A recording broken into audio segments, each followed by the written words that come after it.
Hi, welcome to my garden. Today is Thursday, May 18th. Today we're going to talk about companion planting and intercropping. What's the difference? I don't really think there is a difference, but technically there is. Now, companion planting is when you plant something as its companion, like marigolds and tomatoes. Marigolds are supposed to ward off the bugs, but then we do the same thing with the basil. But then you can intercrop.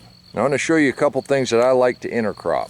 Now here we've got oregano with the tomatoes. It's an intercrop, but it's also a companion.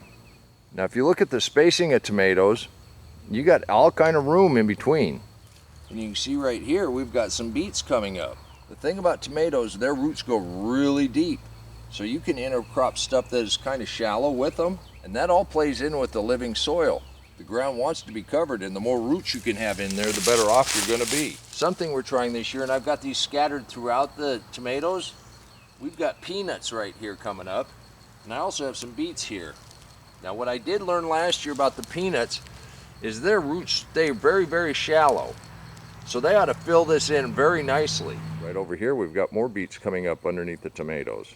And you were with me when I planted the purslane, the dragon's tongue radishes, and back in here we've got the buckwheat, and we've got onions on both sides of them.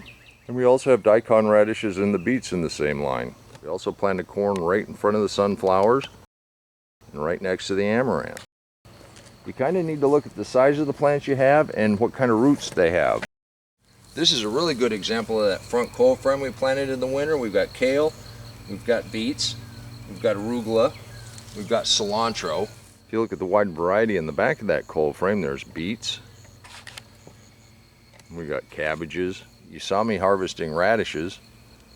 We got carrots. We knew that a lot of this stuff was going to go to seed because of the temperature changes, but that's what we wanted. We wanted seed for next year. Just look at the size of that cabbage, and it's right in here in front of the spinach. So is it intercropping or is it companion planting? We got a lot of stuff coming up on its own. I didn't plant it. Where it wants to come up is where it's going to come up. So is that intercropping or companion planting? So right here we've got our Swiss chard that we planted last summer. We ate on it all winter. Now we're letting it go to seed. But the ones that it came from had gone to seed last year. And right here next to this squash, we've got more Swiss chard coming up on its own. So is that companion planting or intercropping? And the same thing's going on right here. These are beets from one that had gone to seed last year. I didn't plant those, so is that companion planting or intercropping? Everywhere you turn, you see that the garden wants to be covered. If you've got a tilled up garden, by this time you've got weeds here and there. Right here, we pulled that mulch back and we allowed those seeds to get some sun. Those are the seeds we want, so I'm going to leave them. Look at that, we got a volunteer squash coming up of some kind, I don't know what. I've got 4 bags left, and I was saving them for the sweet potatoes. So let me get some soil in these, and then we're going to put some sweet potato slips. Then we're going to see how sweet potato slips grow in bags. And that's what a couple years of turning your compost looks like. It's a little different than the deep mulch. But when you add it to the deep mulch, it's a great combination. We're going to do a couple different things here. I've got so many slips that this isn't going to hurt to make an experiment out of this. This is a Beauregard, and that's what those giant ones came off of. We're just going to plant this in one. We're only going to put 1 slip in each one because these have a potential of getting pretty good size. So I'm just going to set that down in there. And remember, I told you the entire stem will root, so I'm going to put this up around the stem just a little bit. And then we're going to go ahead, in the next day or so, we'll come back and add a bunch of mulch in here. Now this is one of our purple. Dig a little hole in this beautiful compost, pack that in around it, and we're going to come back and mulch this heavy also. You can also do this without uppotting them first. So we still got our piece of potato and it's growing nice slips still. And if you remember, you just grab hold and pull it off gently, and those roots come right with it. I've already given away about 300 tomato plants this year.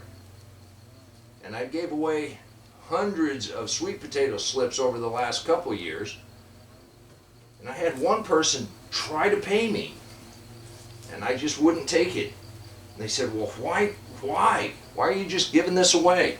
You know, I wish I was the author of this, but I read this or heard it or something.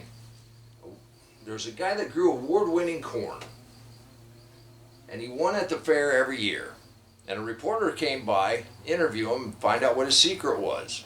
And this reporter was just astonished at his answer. Because not only did this man win the blue ribbon at the fair every year, he also gave his seed stock to his neighbors. He said, aren't you afraid one of your neighbors is going to beat you? And he said, well, here's the deal. That pollen floats on the wind. If my neighbors are growing inferior plants, it hurts my chances. So by being good to my neighbors, it improves my chances. And you know, with what's going on in the world right now, if we can help each other out, we're all better off for it. You can do this too. If you'd like to learn more about the deep mulch, click that link right there, and I'll meet you back in the garden. If you'd like to learn more about the living soil, click that link right there, and I'll meet you back in the garden. And remember, until next time, take care of yourself, take care of your family, and God bless you. Come on, let's plant. Let's go plant garden.